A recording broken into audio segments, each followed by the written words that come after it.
Halo, Sobat Unggas. Kembali lagi bersama saya, Kroaski.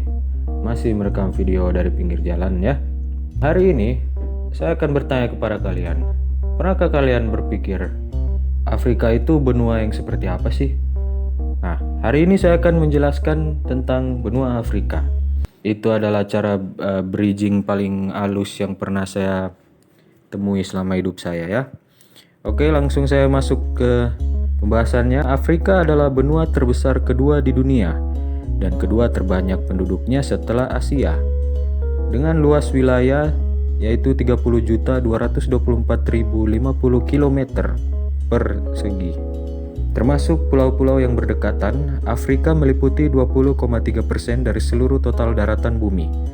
Dengan 800 juta penduduk di 54 negara, benua ini merupakan tempat bagi sepertujuh populasi dunia. Dengan populasi 1,3 miliar orang per tahun 2018, benua ini menyumbang sekitar 16% dari populasi manusia di dunia.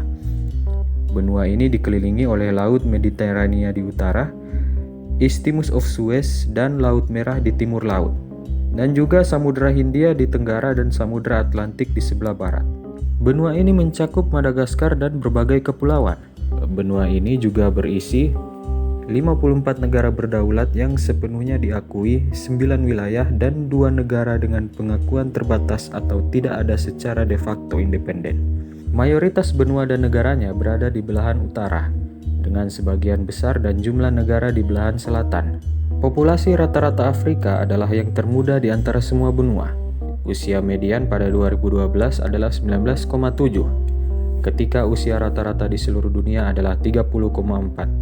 Nah, jadi bagi kalian para cewek-cewek yang ingin mencari berondong tapi nggak dapet di Indonesia, silakan Anda cari di Afrika ya. Di situ rata-rata usianya 19,7, jadi muda begitu. Lanjut.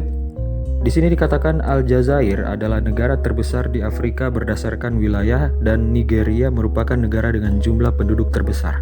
Afrika, khususnya pusat Afrika Timur, diterima secara luas sebagai tempat asal manusia dan clade Hominidae. Dari penjelasan tersebut yang saya tangkap adalah diterima secara umum kalau tempat asal muasal manusia itu ada di Afrika Timur dan juga clade Hominidae. Apa itu clade Hominidae? Mari kita lihat sama-sama coy. Clade Hominidae apa Hominidae sih ya, pokoknya itulah. Sebelum masuk ke pembahasan tentang clade Hominidae itu, kita cari tahu dulu apa maksud dari sebutan clade itu ya. Jadi dikatakan di sini clade adalah kelompok yang terdiri dari spesies leluhur dan semua keturunannya. Dan penjelasannya yang lebih lanjut, clade atau clade ini adalah suatu kelompok taksonomi. Nah, kemudian hominidi, ya pokoknya itu juga dikenal sebagai kera besar. Jadi hominida ini mereka kera besar ya, membentuk sebuah keluarga taksonomi dari primata, mengikutkan 4 genera yang masih hidup, yaitu simpanse dan bonobo, gorila, manusia, dan orangutan. Oke, so that's what it is, clade Hominidae. Jadi kalau yang saya tangkap, penulisnya ini mungkin masih memegang teori Darwin kayaknya ya. Oke, lanjut. Sebagaimana dibuktikan oleh penemuan hominid paling awal dan leluhur mereka, serta yang kemudian yang telah berumur sekitar 7 juta tahun yang lalu, termasuk Sahelanthropus cadensis, Australopithecus africanus, A. afarensis, Homo erectus, H. habilis, dan H. ergaster, Homo sapiens yang paling awal, manusia modern.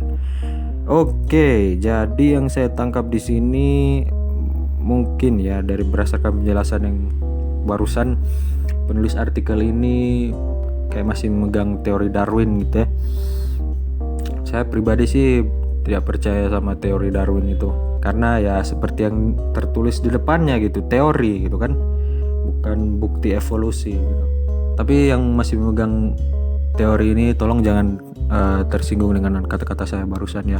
Saya bukannya bilang teori itu adalah teori busuk, saya hanya ya nggak percaya aja gitu kan, nggak apa-apa kan kalau nggak percaya. Oke, lanjut. Afrika juga menjadi tuan rumah keragaman besar etnis manusia dan juga keragaman budaya dan bahasa. pada akhir abad ke-19, negara-negara Eropa menjajah hampir seluruh Afrika. Sebagian besar negara di Afrika muncul dari proses dekolonisasi pada abad ke-20. Negara-negara Afrika bekerja sama melalui pembentukan Uni Afrika yang berkantor pusat di Addis Ababa. Oke, tadi seluk-beluk tentang negaranya, sekarang tentang sejarahnya. Apa itu Afrika? Dari mana itu kata Afrika? Dikatakan di sini kata Afrika berasal dari bahasa Latin, Africa Terra, atau terjemahannya tanah Afri, bentuk jamak dari Afer. Asal kata Afer ini mungkin dari bahasa Fenisia. Afar berarti debu, atau dari suku Afridi yang mendiami bagian utara benua dekat Kartago, atau dari bahasa Yunani Afrike, berarti tanpa dingin, atau dari bahasa Latin Africa, berarti cerah.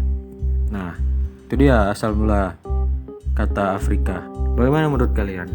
Apakah video ini sedikit membuka pengetahuan kalian tentang Afrika? Kalau iya, silakan maybe ditekan itu tombol like-nya. Kalau belum subscribe juga, silakan tekan tombol subscribe. Jangan lupa juga setelah subscribe nyalakan itu loncengnya. Oke, sekian dari saya. Sampai jumpa and have a nice day.